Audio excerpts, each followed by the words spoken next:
de atuação especial à repressão ao crime organizado do Ministério Público de Mato Grosso do Sul, em conjunto com a Procuradoria de Justiça, no início dessa manhã. As informações serão prestadas pelo excelentíssimo senhor Humberto de Matos Brito, Procurador-Geral de Justiça do Ministério Público do Mato Grosso do Sul, excelentíssimo senhor Marcos Alex Velho de Oliveira, Promotor de Justiça, Coordenador de Gareco do Ministério Público de Mato Grosso do Sul, e o excelentíssimo senhor Thales Franklin Souza, Promotor de Justiça, Coordenador da Força Tarefa, designada pelo Procurador-Geral de Justiça para investigar fatos que tenham ligação com a denominada Operação Não Asfáltica, no âmbito do Ministério Público Estadual. Com a palavra, o excelentíssimo senhor Humberto de Matos Brito, Procurador-Geral de Justiça. Boa tarde a todos, senhores integrantes da imprensa de Campo Grande, de Mato Grosso do Sul, colegas promotores de justiça, o Dr. Marcos Alex, coordenador do GAEC, Dr. Thales Frank, promotor responsável pela Força Tarefa, instituída pela Procuradoria-Geral. Eu trago aqui aos senhores alguns pontos importantes a expor dessa operação levada hoje, chamada Top Break. A Procuradoria-Geral de Justiça já havia oferecido denúncia contra o prefeito municipal de Campo Grande e outras pessoas pela prática em tese de crimes de corrupção e lavagem de dinheiro. Essa denúncia foi recentemente recebida pelo Tribunal de Justiça de Mato Grosso do Sul, como os senhores acompanharam. Naquela investigação, surgiram indícios de corrupção no processo de cassação do ex-prefeito Alcides Bernal, razão pela qual a Procuradoria-Geral de Justiça determinou que o GAECO, órgão do Ministério Público de Mato Grosso do Sul, prosseguisse nas investigações para a elucidação desse fato. Com a deflagração da Operação Lama Asfáltica, foram obtidas novas provas que complementaram as evidências previamente produzidas pelo GAECO, permitindo um aprofundamento da investigação em curso. A análise dessas provas e a continuação das investigações será realizada pelo Ministério Público através do GAECO e dos promotores de justiça da Força Tarefa designada pela Procuradoria-Geral de Justiça, da qual o Dr. Thales é o chefe. Em atendimento a pedido do Procurador-Geral de Justiça, foi determinado pelo Tribunal de Justiça o afastamento do prefeito municipal e do presidente da Câmara como medida cautelar para assegurar uma firme investigação pelo Ministério Público de todos esses fatos. Como disse o desembargador Bonassini, na decisão deferindo o pedido cautelar do Ministério Público nesta manhã, o dicionário do cidadão, dos agentes políticos, em especial, deveria iniciar por uma palavra mágica: ética. O Ministério Público seguirá atuando para garantir a ética e a propriedade dos agentes políticos, doa a quem doer. Juntamente com os promotores de justiça do GAECO e da Força Tarefa, doutores Marcos Alex e Thales, disponibilizamos-nos para eventuais perguntas que possam ser respondidas dentro do critério de publicidade, porque há questões que ainda estão sendo mantidas sob o pálio do sigilo.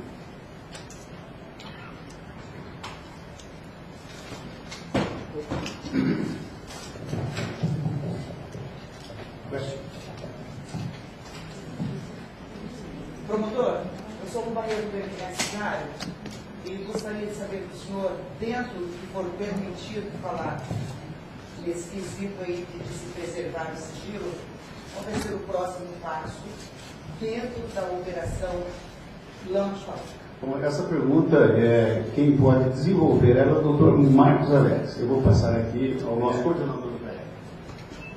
Bom, boa tarde a todos. Como já anunciado, na data de hoje foram cumpridos 17 mandados de busca e apreensão e 13 mandados de condução coercitiva, né, envolvendo personalidades do meio político municipal. São 9 vereadores que foram conduzidos a ser ouvidos na data de hoje, um ex-vereador e 3 empresários. Essas oitivas ainda não findaram, por isso que eu peço perdão aos senhores se eu não puder dar mais detalhes, se nós estamos com as diligências ainda em curso. Tá? Mas é importante dizer que, fazer um breve histórico, de que no ano passado houve uma investigação basicamente envolvendo corrupção passiva e lavagem de dinheiro. Essa investigação ela redundou no oferecimento de uma denúncia contra a pessoa Gilmar Antônio Zolatti, mais duas outras pessoas, Ronan Edson Feitosa de Lima e Luiz Márcio Feliciano, pela prática desses crimes, conforme já amplamente denunciado pelos senhores.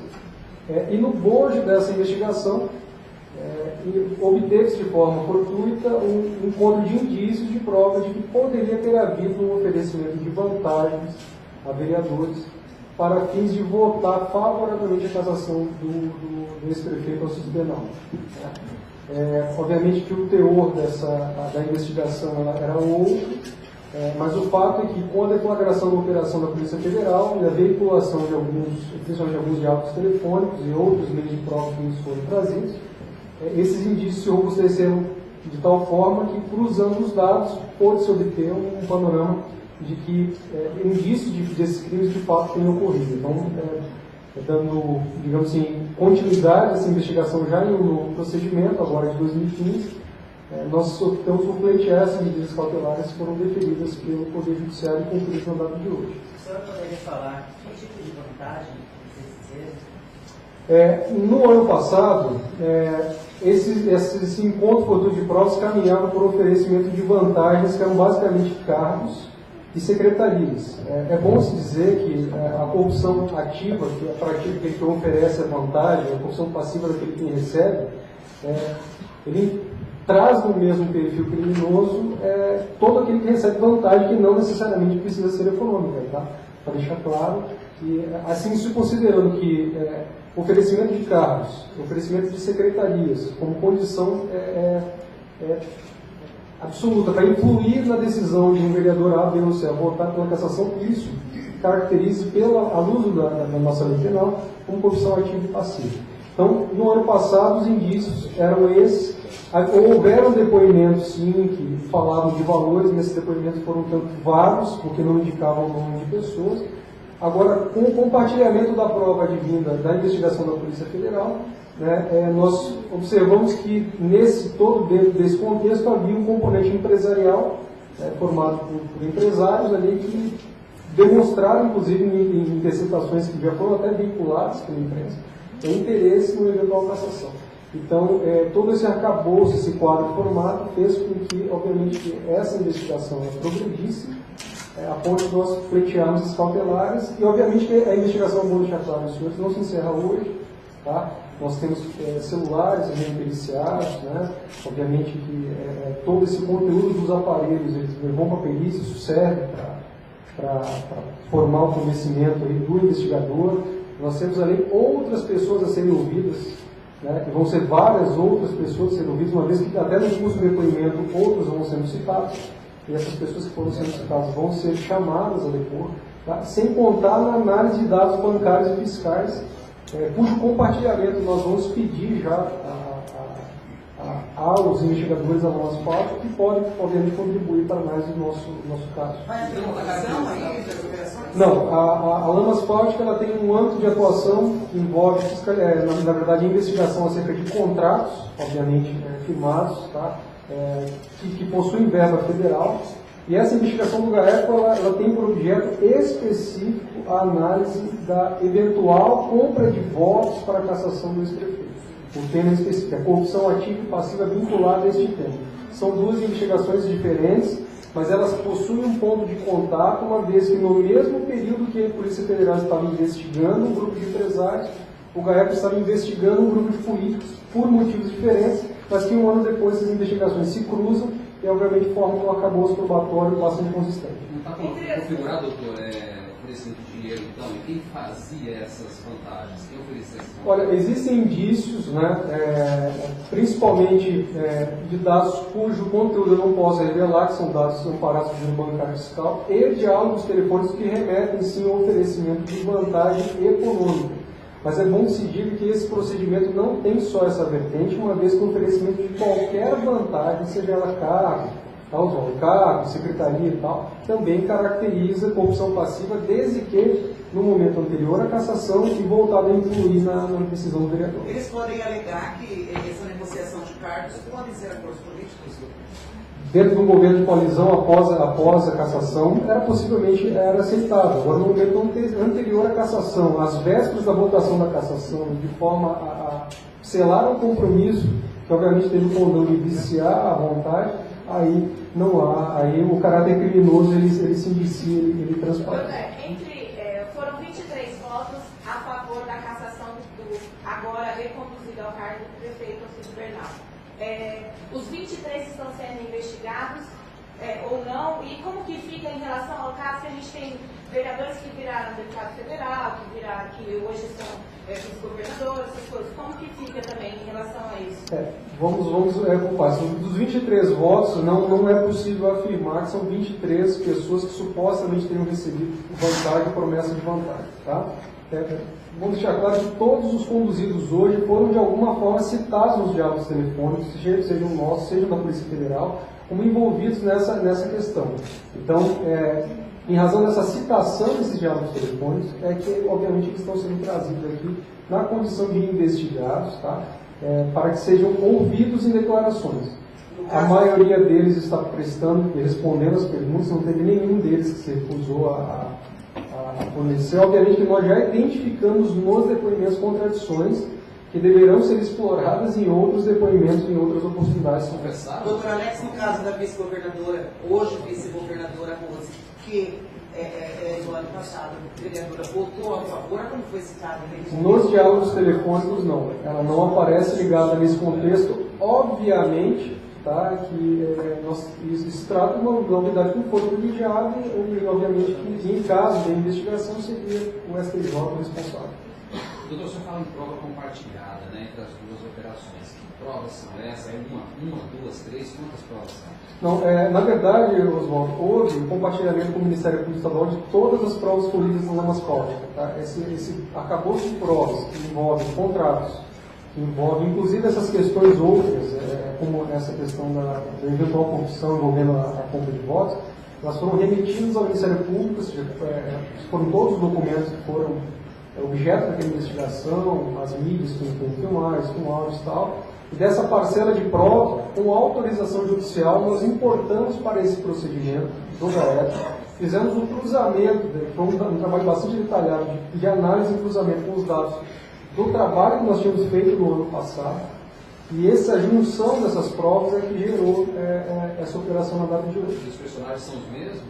Praticamente os mesmos, assim, os que foram citados nesses áudios vindos da TF, eles aparecem também citados nos áudios do ano passado, os áudios do GAET. Doutor, o senhor falou dos celulares que foram apreendidos, todos envolvidos. Só que o fato aconteceu há 2 anos atrás. É possível ainda conseguir provas, elementos que vão distanciar essas acusações? É possível sim. Eu já digo para o senhor que já numa análise superficial dos aparelhos ali existem principalmente aplicativos com trocas de mensagens que eventualmente são bastante interessantes para o contexto probatório. Mas o teor dessas mensagens, obviamente, nós não iremos revelar por questão civil. Esses nomes são os mais envolvidos diretamente? Dos 23, apenas 9 vieram de esses foram citados diretamente nos diálogos telefônicos, tá? Eles foram citados diretamente. Alguns aparecem como interlocutores, ou seja, falando, outros aparecem sendo referidos nas conversas telefônicas. Doutor, nessas conversas de aplicativo, o senhor já conseguiu novos nomes? Eu não posso falar. Doutor, agora o Bernal vai ser reconduzido ao cargo. O Tribunal de Justiça acabou de decidir isso agora à tarde. O Olarte foi afastado enquanto prefeito. Aí ele volta a ser... Olha, eu vou ser bem franco, eu estava ouvindo, eu estava ouvindo as pessoas aqui, eu nem estou sabendo. Então, ele volta a ser vice-prefeito. Vocês vão pedir o afastamento dele também como vice? Porque ele volta a ser vice, eles pediram afastamento como prefeito. Veja, ele está afastado de suas funções públicas. Totais, exatamente. Voltando às provas, são só gramas telefônicos, tem documentos, contratos, o que é essa prova compartilhada na prática? Existem, o que veio compartilhado da Polícia Federal basicamente é prova decorrente de interceptação. O que nós já tínhamos eram alguns depoimentos, prova testemunhal, e nós já temos algum indicativo de prova fiscal e bancária que remete a... Mas não é possível ainda, eu gostaria de deixar bem claro aos senhores, nós não estamos afirmando que nós estamos em fase de investigação, tá? Essa investigação ela vai levar a conclusões E essas conclusões serão repassadas ao Procurador-Geral de Justiça, que assim entendendo é quem oferecerá eventualmente denúncia. O afastamento do ex-prefeito, agora vice, Gilmar Goulart, que eu não entendo que vai virar. Mas o afastamento dele foi necessário para assegurar que essas investigações não fossem prejudicadas? Um dos fundamentos, basicamente, da decretação desse afastamento, tanto do prefeito quanto do presidente da Câmara, é exatamente a minimizar a possibilidade de interferência na colheita da prova. Tá? É a mesma coisa por qual razão se justifica, na verdade, a condução coercitiva das pessoas, para que, obviamente, que elas não tenham contato entre si, nem combinem versões. Tá? Lembrando que muito disso foi motivado porque no ano passado, após terem sido notificados, alguns vereadores foram flagrados saindo do escritório de um investigado. Então, dentro dessa iminência de alinhamento de versões, nós optamos por solicitar ao Poder Judiciário essa medida, que foi fundamentada, e o desembargador, da mesma forma, de forma fundamentada, acabou acolhendo o pedido e determinando a condição coercitiva do Há juiz. indício de enriquecimento ou desenvolvimento econômico fora do padrão para os investigados? Só respondendo a ela, Na sequência do que você vai do microfone, por favor. Fica no microfone só. Boa tarde, eu sou Juliane do G1. Você tem uma ideia do prejuízo que a prefeitura, que o município teve em toda essa ação? Prejuízo, eu digo, se você fala com relação a cofres públicos e tudo mais, só para esclarecer. Veja, não há uma estimativa, até porque o foco da investigação, eu volto a frisar, é o eventual oferecimento de vantagem, seja ela em numerário, seja ela com oferecimento de cargos, para influir na intenção de voto de alguns vereadores pela cassação. Então a gente não está trabalhando dentro de um aspecto de um crime com repercussão direta em desvio de recurso público, diferentemente da lama asfáltica, diferentemente do que aborda a força-tarefa. Tá? Que esses sim investigam eventuais indícios de irregularidades na contratação de serviços, de obras públicas, aí sim com prejuízo ao erário. Esse, no nosso caso, é corrupção ativa e corrupção passiva envolvendo temas de voto. O do Mídia Max, que tipo de punição pode ter para esses vereadores e próprio prefeito investigado? Seria devolução de dinheiro, prisão? O que pode acontecer com ele pelo direito político, a princípio? No caso de eventual condenação, tá, pessoal, nós estamos em fase de investigação, para deixar até um pouco mais didático. Passada a fase de investigação, em caso de denúncia, vira a fase de processo, a pessoa é réu em ação. Em caso de condenação, nós já estamos tratando uma terceira etapa ali, eles podem ser apenados aí com uma pena que vai até 12 anos de reclusão por corrupção ativa e passiva.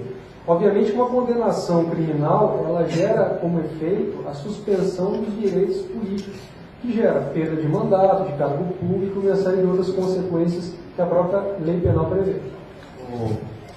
A operação Cofre Preto tem um objetivo definido, né, que é exatamente a questão da cassação do Bernal.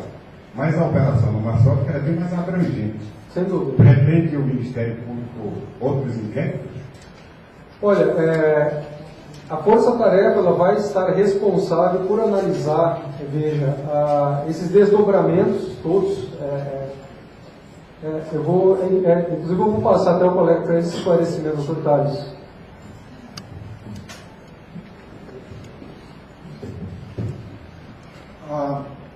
Em resposta ao que o senhor perguntou, a Força-Tarefa ela vai estar analisando, né, e vai abrir desdobramentos do que foi apurado até agora pela Polícia Federal, pelo Ministério Público Federal e pela Controladoria Geral da União na operação da Masfala. Então, sim, podem ser instaurados novos procedimentos.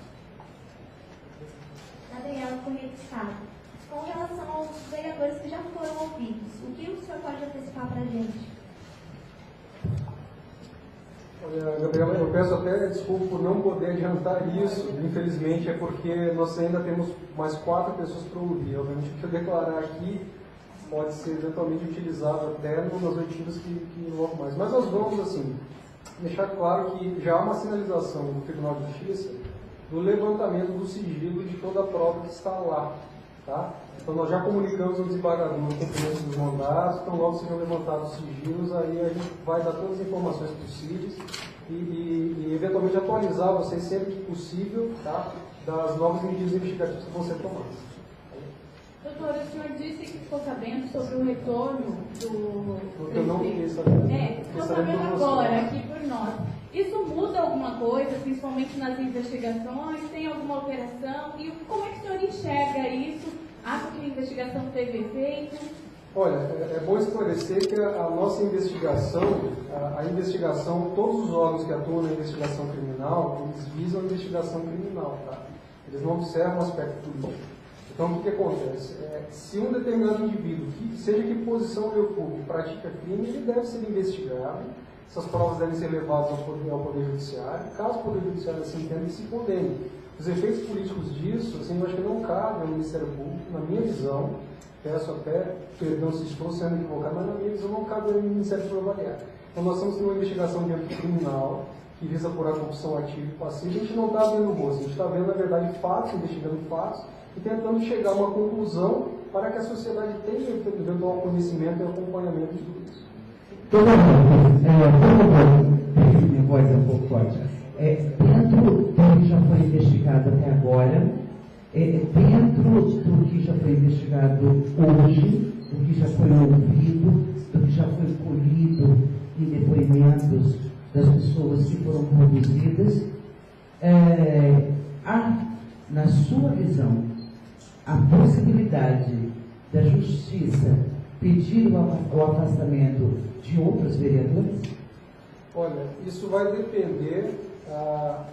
Se a pergunta se refere a indícios de crime, se na minha convicção, na minha visão, existem sim. Existem, isso foi levado inclusive ao pedido que foi formulado ao Poder Judiciário, tá? Os senhores devem ter a dimensão de que, ao determinar medidas dessas, principalmente de afastamento de um prefeito municipal, de um presidente da Câmara Municipal, no contexto desse, é que o arcabouço probatório estava consistente, ou seja, ele levou o Poder Judiciário a esse convencimento.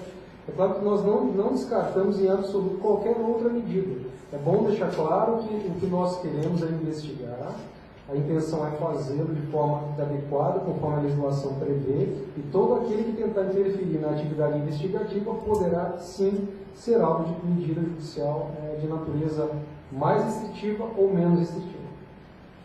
Agora, tem os dois empresários, né? O João Amorim e o Bairros também que estão aí. Eu queria saber por que vocês foram de novo convocados na operação e inclusive o terceiro empresário também que o senhor falou que eu ia falar agora. Qual que é o envolvimento, participação? Na verdade, assim, me perdoe até corrigindo, mas eles não foram de novo, porque eles não foram, é a primeira vez que eles são conduzidos. Na operação da Polícia Federal, eles foram alvo de busca e apreensão, eles não chegaram a ser conduzidos.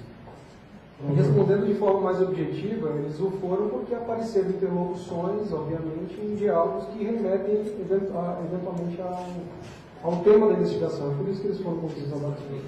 Foi?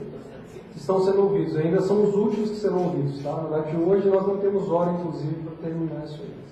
Doutor, referente à investigação do Gilmar Olarte, desde o ano passado, inclusive, chegou ao conhecimento da mídia, escutas telefônicas, o envolvimento do prefeito, agora novas provas, já o senhor mesmo disse, o governador, o que falta para chegar a essa conclusão?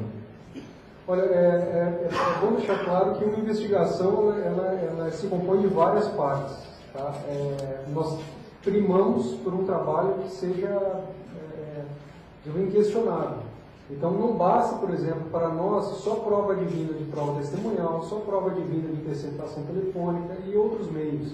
Nós temos que ter um conjunto. Tá? Então, quando nós entendemos que esse conjunto está bem informado, a gente vai relatar o procedimento e vai concluir. Até lá, nós vamos continuar dentro do que a legislação nos expõe, utilizando outros meios e fazendo outros requerimentos judiciais para instruir o procedimento. Desculpa, tem tempo? Eu não sei também. Quanto tempo das investigações e quanto vai levar ainda essa investigação? Doutor, rapidinho, essa análise do material celulares tem meses, 2 semanas, dá para... Não, na verdade, assim, como nós trabalhamos com perícia, nós vamos encaminhar o Instituto de Criminalística para que faça, aqui do Estado, para que faça na coleta de dados, para periciar esses aparelhos. Obviamente que o tempo, eu não tenho como dizer que nós dependemos de um órgão externo, que é o órgão pericial. Então, assim que tão logo vem o laudo pericial, a gente vai dar sequência, mas não tem um prazo, eu não posso afirmar. Doutor, entre as questões que o senhor falou, fala sobre a questão de carros e vantagens financeiras. Entre alguns dos investigados, há indícios de enriquecimento, alguma coisa, ou ainda vocês estão pedindo a quebra do sigilo bancário fiscal? Vai ser pedido isso daí ou já foi? Olha, nós vamos pedir o compartilhamento de parte da prova da Alan Asphalt, que já tem esse componente, e nós não descartamos outros pedidos cautelares, mas não é caso, é Carlos, eu falei Carlos. Você falou Carlos, né? É Carlos. Anteriormente tinha também o lance dos carros. Não, mas a princípio até questão de evolução patrimonial, questão do que se movimenta em conta, questão do que se paga ou deixa de pagar de tributo, está no parágrafo do sigilo fiscal, nem poderia dizer assim. Mas nós não descartamos o compartilhamento e outros pedidos dessa natureza. Digamos que são dados que vão compor esse quadro. Doutor, quanto tempo durou essa investigação, começou essa operação aí, e se mais pessoas, vereadores e empresários, poderão ser incluídos nesse inquérito, nesse processo aí? Essa investigação, ela dura, assim, o procedimento investigatório, ele foi em data de pouco mais de 30 dias apenas, né? Ou seja, tão logo chegou o compartilhamento da prova vinda da Alan Asphalt, nós já iniciamos a análise e o cruzamento desses dados com a nossa investigação, tá? Então, ele foi rápido porque já tinha, digamos que, uma prova produzida de um procedimento e uma prova produzida de outro. Houve a junção das duas e a reanálise, tá? Mas, na segunda parte da pergunta, já de cara que vão ser ouvidas outras pessoas, né? Várias outras pessoas que foram citadas nos depoimentos, que estão citadas nos áudios sobre o tema da investigação. Então, esse trabalho ele não tem um prazo tão curto para terminar. Nós precisamos ainda de colher uma série de dados e esses dados também decorrem de intimações de testemunhas, então outras pessoas serão de fato ouvidas. Se você tem alguma pergunta para a Força Tarefa, só para a gente... Esse pedido de afastamento do prefeito e do presidente da Câmara, tem prazo determinado? A decisão ela determinou o afastamento até o fim das investigações. Então, exatamente não temos como precisar ainda o termo delas, porque ainda tem muita prova a ser colhida. Tá? É bom lembrar, senhores, que na sistemática, obviamente pode haver recurso dessa decisão, enfim, tá? Mas enquanto os efeitos dela não forem atacados, ela permanece com os dois afastados. Eu gostaria de direcionar a pergunta do doutor Humberto. Seria uma pergunta, doutor Humberto? Pois não. A gente trabalha aqui, a gente sabe que todo esse trabalho da CAE, da Procuradoria, do Ministério Público, enfim, da Polícia Federal, tem um objetivo, que é moralizar a política nesse país. E isso passa muito pela população que vem acompanhando todo esse processo. Na sua avaliação, de que forma todo o resultado desse trabalho deve impactar a população, o munícipe, o cidadão, que é o maior desastre? Como é que é o seu nome mesmo? Lu Barreto. Lu Barreto. Lu, a sua pergunta é oportuna, porque a população está dizendo um basta à corrupção, ao desmando. Tudo que é desviado, tudo que é tolhido da res pública, da coisa pública, vem prejuízo na segurança, vem prejuízo na saúde. E hoje a população já sabe que esse dinheiro poderia ser aplicado na saúde, na segurança e na educação. Então, o Ministério Público, depois da consolidação e, digamos assim, que combinou com o sepultamento da PEC 37, onde se tentava prover do Ministério Público essa investigação, estamos aí provando ao Brasil, quer seja a Procuradoria-Geral da República, quer seja os Ministérios Públicos Estaduais, a sua efetiva atuação contra a corrupção. Novos promotores, idealistas, combativos, e eu cito aqui o exemplo do jovem Dr. Dales, que está à frente dessa força-tarefa, realmente para modificar o panorama político e econômico de Mato Grosso do Sul. Esse é o meu compromisso, é o compromisso da administração do Procurador-Geral que vos fala. Doutor. Doutor Carlos, doutor Marcos Alex, em algum momento desse intervalo, digamos, dar uma sorte do próprio pleito. Chegou a ser pedida aí uma prisão preventiva que a Justiça pegou? Não, na verdade nós optamos por estratégia de investigação, tá? Caminhar para medidas de natureza diversa da prisão, tá? Por questão de prazo, por questão efetivamente de entender que não seria a medida mais adequada para o momento. É bom deixar claro, eu volto a frisar até para complementar, para novamente repassar com uma pergunta que já foi feita. Nós estamos investigando. Todo aquele que tentar interferir, obviamente, nesse processo de investigação pode ser, sim, objeto de medidas mais graves, como a prisão. Tá? Mas por estratégia de investigação não foi requerido. Sobre a apreciação na Câmara, os vereadores alegam que o prefeito quer uma diferença aí, porque os primeiros autos da operação do GAEC de corrupção e lavagem de dinheiro, o prefeito teria feito para conseguir dinheiro para a campanha. Esse dinheiro foi apenas arrecadado para a campanha, ou ele foi já depois, ou essas interceptações telefônicas que vocês têm nesse processo, eles foram após também o cargo para pagar essas dívidas? Explica para a gente um pouco, porque está uma confusão aí o que aconteceu nesse processo. São duas investigações diferentes. A primeira delas, de 2014, que é a que gerou o recebimento recente da denúncia contra a pessoa Gilmar Olarte, ela envolve, na verdade, a captação de recursos, tá? Por meio de recepção e troca de cheque com a agiota, inicialmente para pagar resíduos de campanha. Obviamente que essa captação de recursos ela se deu mediante promessas de benefícios junto à administração municipal, como cargos, eventualmente contratos com a administração. Então, isso gera esse enquadramento no delito de corrupção passiva, tá? Essa situação que está sendo investigada agora, ela envolve, na verdade, ela revela indícios de oferecimento de vantagem a vereadores para a cassação. Então, o senhor já pode ver que são duas situações diferentes, tá? Com personagens que podem se entrelaçar em determinado momento das duas investigações, mas são personagens de regra diferentes. Doutor, Fábio Marques, da MSA. É sabido que existia uma rede de pedofilia na Câmara e também com pessoas na Prefeitura. Se forem descobertos outros crimes nesses celulares referentes a esse aspecto, eles também serão objeto de investigação? Eu só posso dizer assim, todo delito que chegar ao conhecimento do Ministério Público, do GAERS, todo ele, qualquer delito vai ser investigado, isso eu tenho certeza. Tá?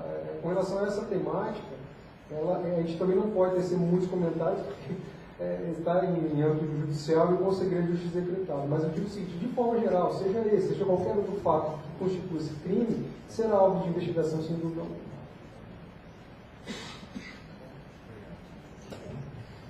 Mais nenhuma pergunta, né? Bom, eu quero aqui, antes de encerrar, agradecer a presença dos senhores. Nós estamos de portas abertas a todos os órgãos de imprensa de Mato Grosso do Sul, de Campo Grande, para elucidar qualquer dúvida, tanto o GAECO como a Força Tarefa. Estamos trabalhando diuturnamente, há muita documentação a ser analisada, a Força Tarefa está tendo um trabalho hercúleo em disseminar, em acabar com essa teia, com essa interligação que realmente sugam os cofres públicos, tem sugado os cofres públicos, e de sobremaneira o Ministério Público vai atuar de forma consistente, clara e objetiva, trazendo aos senhores toda a transparência possível dessa investigação. Eu agradeço a todos por essa coletiva e, se surgirem novas evidências, novamente convocaremos os senhores, convidaremos os senhores para que possam daqui esclarecer a população. Pois não. Só para encerrar, sobre a Lama Asfalt, ninguém foi preso ainda. Não, a Lama Asfalt, ela está iniciando, é um processo de compartilhamento. Claro que a Polícia Federal vem trabalhando há 2 anos e agora ela está começando a trazer ao Ministério Público Federal e o Ministério Público Federal compartilhando com o estadual essas investigações que vão redundar em procedimentos judiciais, tenho certeza disso daí. Doutor Taz, assim, claro. O senhor está na Força Tarefa. Boa parte do inquérito da Lama Asfalt já vazou. Seria notório para todo mundo, está na imprensa, escutas, está na rádio, na TV, na impressa, em qualquer lugar. Existem pessoas envolvidas que seriam de fórum privilegiado dentro da da lama asfáltica. E até, inclusive, alguns que são citados como homem não identificado, mulher não identificada. E também dentro dessa questão dos vereadores, existem pessoas que hoje também estão com foro privilegiado. Como que vocês vão conduzir em relação a essas pessoas que são deputados federais e outros cargos? Surgindo pessoas que têm, pessoas que chamam de foro privilegiado, né? Que por conta dos cargos que ocupam não podem ser por nós investigados, nós vamos estar remetendo as peças de investigação a essas pessoas referentes aos órgãos que podem investigá-las.